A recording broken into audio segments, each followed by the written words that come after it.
السلام علیکم. آج لا ایشوز کے والے سے ہمارا ٹاپک ہے کہ کیا مہر جو ہے وہ بیوی کو یا دلہن کو کوئی مالی تحفظ فراہم کرتا ہے. تو اس پر آج ہم بات کریں گے. مہر جو ہے مسلم نکاح کا ایک لازمی حصہ ہے. یہ بیوی کا ایک ایسا حق ہے جس کی ادائیگی شوہر پر لازم ہوتی ہے، مگر اسی حق کو لوگوں نے آج کل لڑکی کے لیے مالی تحفظ کی علامت سمجھا ہوا ہے.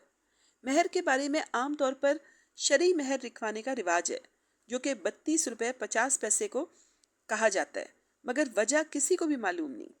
بعض علاقوں میں رقم کی بجائے جائیداد لکھنے کا بھی رواج ہے، اور بعض لوگ دوسری یا تیسری شادی کرتے ہوئے مہر میں جائیداد یا گھر وغیرہ لکھ دیتے ہیں. اس طرح وہ بیوی کو تحفظ فراہم کرتے ہیں، کیونکہ اس بات کا بہت غالب امکان ہوتا ہے کہ ان کی دوسری بیوی کو خاندان میں پہلی بیوی والا مقام اور رتبہ نہ ملے اور کوئی حصہ نہ ملے.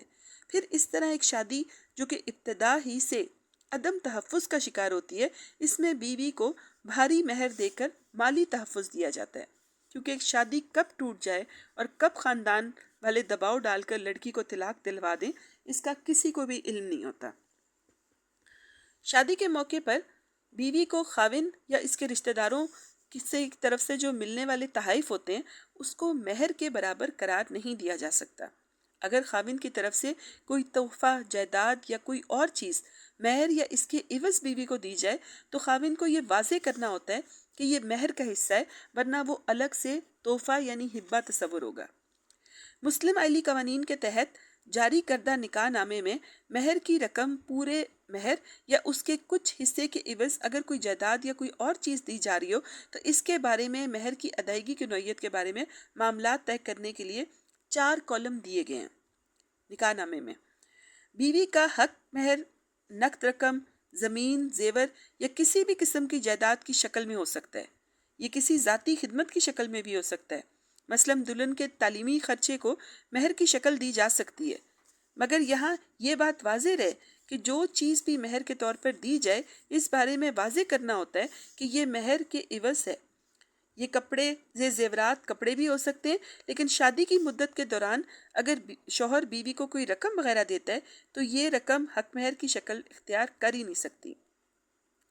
اگر شوہر حق مہر دے کر واپس لے لے تو ایسا سامان یا رقم مرد پر قرض تصور ہوگی، جس کے لیے فیملی عدالت کی بجائے دیوانی عدالت میں دعویٰ دائر کیا جائے گا. مناسب حق مہر عورت کے لیے ایک طرح سے مالی تحفظ کا باعث بنتا ہے. اس کی بنیادی وجہ یہ ہے کہ ایک بہت طویل عرصے تک شادی شدہ زندگی گزارنے کے بعد جب مرد طلاق کے 3 بول بول کر رشتہ ختم کر لیتا ہے اور عورت کے پاس کوئی مالی وسائل نہیں ہوتے کہ وہ اپنا بوجھ خود اٹھا سکے، تو اس وقت یہ مہر کی رقم اس کو وقتی اور جذباتی طور پر کچھ سہارا دے دیتی ہے. اس کے علاوہ ایک اور وجہ یہ ہے کہ پاکستان میں نافذ قانون کے تحت شادی شدہ زندگی میں بنائی جانے والی چیزوں اور جائیداد کی شادی کے ختم ہونے کی صورت میں میاں بیوی کے درمیان تقسیم کرنے کا کوئی قانون ہی موجود نہیں ہے. 2002 کی آئلی عدالتوں کے قانون میں کی گئی ترامیم میں آئلی عدالتوں کو یہ حق دیا گیا کہ وہ بیوی کی ذاتی ملکیت کی اشیاء کی دستیابی یا واپسی کا دعویٰ سن سکتی ہے. اس سے مراد یہ ہے کہ دوران شادی عورت اپنی ذاتی آمدنی یا محنت سے جو کچھ بنائے، اس کی دستیابی کے لیے عدالت سے حکم لے سکتی ہے، یعنی واپس لے سکتی ہے.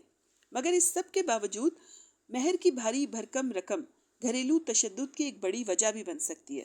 بعض اوقات یہ بھی دیکھنے میں آتا ہے کہ صرف مہر کی ادائیگی سے بچنے کے لیے شوہر حضرات نہ بیوی کو بساتے ہیں اور نہ ہی طلاق دے کر آزاد کرتے ہیں.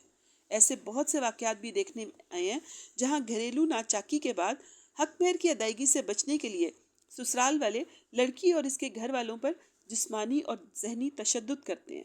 اس صورت میں یہ کیسے کہا جا سکتا ہے کہ مہر کی رقم لڑکی کی حفاظت یا تحفظ کی ضمانت ہوگی؟ بعض اوقات سسرال والے لڑکی کو جان سے مارنے کی کوشش بھی کرتے ہیں اور بعض اوقات میں مار بھی دیتے ہیں اور بظاہر لڑکی کی موت کو حادثہ قرار دیتے ہیں. حق مہر ایک تحفہ ہے جو شوہر اپنی بیوی کو بوقت نکاح دیتا ہے. یہ بیوی کا حق ہے اور اس تحفے کے بدل میں بیوی اپنے محبت اور خلوص جو ہے شوہر کے نام کرتی ہے. اس لیے نکاح ناموں کو کسی طور پر بھی مالی منفعت کے حصول کے لیے استعمال نہیں کرنا چاہیے، تاکہ نکاح جیسا پاکیزہ بندھن خراب نہ ہو. ہمارے معاشرے میں اکثر لڑکی کے نام پر لڑکی کے نام لڑکے کے حصے میں آنے والی جائیداد لکھوائی جاتی ہے۔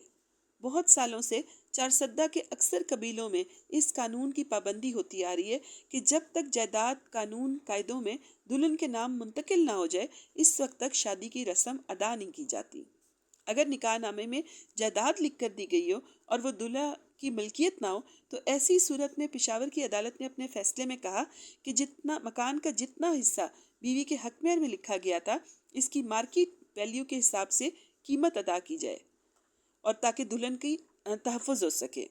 مہر کا حق رشتے میں خوبصورتی اور عورت کی عزت افزائی کے لیے ہوتا ہے، اسے کسی طور پر بھی عورت کے لیے بطور مالی تحفظ کے استعمال نہیں کیا جا سکتا۔ جزاک اللہ خیرہ۔